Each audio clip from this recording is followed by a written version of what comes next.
Hi there, thank you. My question for the panel tonight is, with the average HECS debt sitting at $26,494 and the average house starting at $896,000, where does the government expect students fresh out of university to find this money? David Pocock. It's a very good question. I think one that a lot of young people are asking.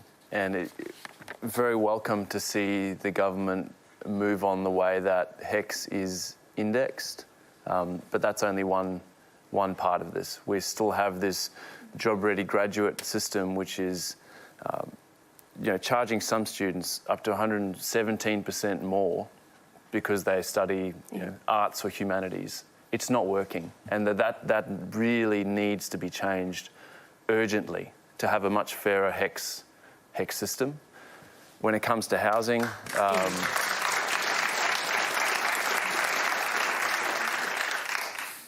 housing again, I think we should be looking at everything. I've been talking a lot about the tax system and how we treat housing as an investment vehicle, not as a human right, something that everyone should be able to afford to at least rent or hopefully buy, but we don't do that. And we need to broaden that out to be looking at immigration, having a really sensible conversation about that in a housing crisis. That's got to be on the table. So I think there's a range of options. As Allegra said, we have seen, the Housing Australia Future Fund and a few other things. That could be doubled easily, I think, and more houses built. But we're kind of seeing these smaller solutions that don't really go to some of the root causes of the problem. So there's no quick fixes here. Yeah. I agree with you. I hate to see humanities being pushed off the table. On the other hand, David, if you're going to get a HECS fee and you come out of school, if you keep churning out journalists, for example, and there's no jobs, they're never going to pay it off. And do we really need more PR people? Because I went to a graduation ceremony and there were PR people going up and up and up and not engineers. I mean, we do have to look at where we need people and where they're going to earn the money, because it's actually not fair to them to just keep churning out these. It's an interesting point you made, but even after they changed the fees, it didn't change the numbers. Change behaviour, and that's what I'm saying. There's got to be some way that we can do this. I think that was exactly what the Morrison government said, is if we hike these fees by 120%, young people aren't going to want to study what they want to study. They're going to go do something that they hate so that they can get a qualification that'll earn a good income and that we need. But the reality is if you're a humanities student, you're always going to be a humanities student. Well, young people study what they're interested in. I think that's a great thing. And I employ someone who did their masters in philosophy. He is outstanding when it comes to a whole range of things, from small business to procurement. It's really about learning how to learn. And job graduates is not working. The university sector said it had to go before the election, and we're still waiting for that sort of reform, which goes to some of the root cause of this ballooning HECS problem that we're seeing. So, I take your point about getting people into the jobs we want, but maybe we should actually look at potentially paying teachers more and ensuring they can afford to. Coles, I know you've done lots of research around. At the heart of that question is this intergenerational argy-bargy, which is getting worse and worse. Young people are red hot with rage. That's what that question talks to. Absolutely. It's a problem that I don't see an easy fix to. I don't think anyone on the panel does.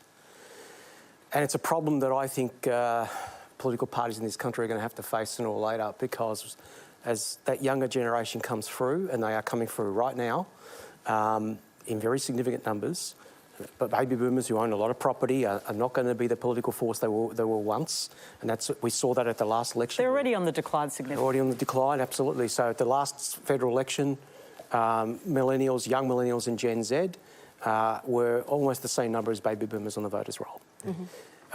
However, there is obviously a significant difference between the wealth disparity between those two cohorts. And look, a young person growing up in Sydney right now, the chances of them owning a property or buying a home are extremely remote. We just finished a survey where we asked renters in this country, do they think they'll ever buy a home, and only 15% said yes. And this is what I see in people coming to me. I had a young guy come into my office and say, look, I think I've done it all right. I've worked hard, I've studied hard, I've got my first job, I've got a $50,000 HECS debt, and I don't think I'm ever going to have, my own home. And, he's feeling locked out. But the truth is the numbers bear it out. You see in the last decade or so, households headed by people over the age of 65 have had their wealth grow by about 50%. Households headed by people under the age of 35 have pretty flatlined in their wealth. And we're seeing a tax system that is where you've got two households next to each other, both earning, say, 100 grand. If you're an older household, you'll be paying maybe up to half the tax of a younger working household, despite most likely being better off. And so we don't have this balance right. And I don't blame, this isn't about fighting between the generations or blaming generations, but I think we have to say, our tax system and a bunch of other systems don't work to support younger generations, and that's why we really need to get onto this. So that question was substantially about HECS debts, Matt Kean. But of course, the HECS debt then has implications on your ability to buy a home. Sure. So they're all linked. Yeah. That's the point of the story. I know some of your colleagues in the Federal Liberal Party think housing is the key to basically unlocking the generational votes.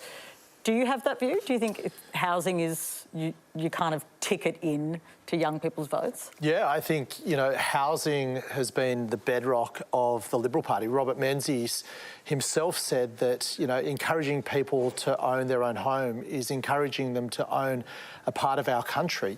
So that's always been something that's driven my side of politics since Menzies founded the party. So do you think things like negative gearing, all of those sorts of tax concessions should be looked at? I think we need to look at a suite of measures to deal with this issue. And one that we are talking about aggressively is allowing young people to access superannuation to be able to own their own slice of the great Australian dream. Sounds like everyone's not a fan of that here, but wait, let Matt talk. That's the way we roll here. Yeah. Well, this is about helping people. That's on the table. I know you're saying it's not very popular. I know what you want to say. I can see that in your eyes.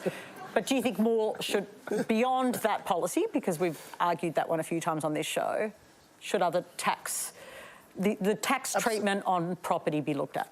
I think that there needs to be a suite of measures to address this issue. I'm in the state government, and one of the things we need to do is serious planning reform to unlock the sclerotic planning process that is holding back the supply. We've just had a huge surge in immigration, and after COVID, there was a slowdown in housing approvals. So now there's a gap of around 200,000 houses that were short, and that's going to double in the next 5 years. So we've got to look at everything on the table to get this under control so that you and your generation can access that great Australian dream. Okay. Matt, young people are quite savvy, right, with regards to using the superannuation to buy a home. So when we spoke to them across the country, some of the responses were, see, if I take out $30,000 and the next person takes out $30,000 and so on, wouldn't that inflate property prices? And the second point, which is the most profound point, so you want me to use my retirement savings to fund someone's existing retirement? Well, I think inflating property Generational prices inequality is if it's across the board, and this is a targeted cohort. So, I mean, that discussion is one that we have to have, and we should have the courage to enter the public square and argue the case. And our case is a noble one. It's getting more young people into the housing. Matt, the courage isn't arguing, it's doing something. Yeah. And it's, to be honest, it's the last 20 years of policy that sounds good and doesn't deliver is why we are in this mess, frankly, when it comes to housing. So there will be a bit of a focus on education tomorrow night. One of the papers is reporting there'll also be funding for a review into racism on campuses. That comes out of a recommendation. But Allegra, I know that you put out a statement about anti-Semitism on campus. There's these encampments at the moment. I think a lot of them are peaceful, but some of them have used language which Jewish students are saying they're not comfortable with. Would you like to this review to look at anti-Semitism? Absolutely. Look, I think this country is built on the fact that every person is welcome in all our spaces. You know, we don't care where you come from, we don't care about your religion, we don't care about your sexuality, you are always welcome. And as, you know, I'm the daughter of a migrant, and that's how my family came to this country, and we were welcome. And I think, you know, I've got a lot of Jewish students and young people in my area, in my community, and who are afraid and have, you know, have been subject to some things which, you know, no one should be expected to, you know, to have Nazi symbols, you know, drawn on their, dropped into their bags, to, you know, to have food thrown at them, to be, you know, to be sort of told that you're not welcome here. Now, that's they're extreme examples, but that's what the community's feeling. And so I think we do need to find a way to be really clear. Like, you know, we can disagree, you know, we can have very strong and deep opinions about what happens overseas, and we do.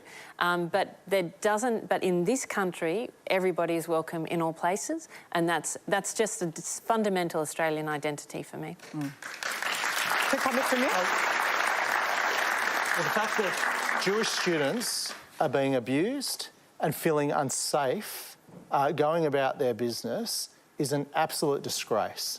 There should be zero tolerance to the perpetrators of that behaviour. That's not Australia, and we should call it out and stamp it out wherever it occurs. David Pocock, I know that, you know, you've been concerned, obviously, about this issue. How do you have protests and allow protests to continue, but also have a zero-tolerance approach to this? It's clearly very difficult for the universities because they haven't resolved it. I think this is a really important discussion for us to be having. You can see why students are protesting. You see what's happening in Gaza, and I'd argue you've seen the government's fairly lukewarm, you know, messaging around what is a humanitarian crisis, and just awful. So you can see why students exercised about it, and we absolutely have to ensure that people are allowed to protest. But to Allegra's point, there is clearly a line there where that should not impinge on other students' ability to feel safe and to be able to turn up and learn. And, you know, talking to a few Jewish students at the ANU where there's an encampment, they have had concerns, though the ANU is looking into that. They've actually suspended one student of sort of pro-Hamas, I guess, speech on, you know, on the radio. So I think there's work to do there. But the thing we've got to remember is that we're Australians first and foremost. Yes, it's awful what's happening, but we shouldn't be taking this out on each other. We have so much more in common than our differences, and so let's allow people to protest, but don't take it out on Well, people Jewish can't be students. intimidating other people, absolutely.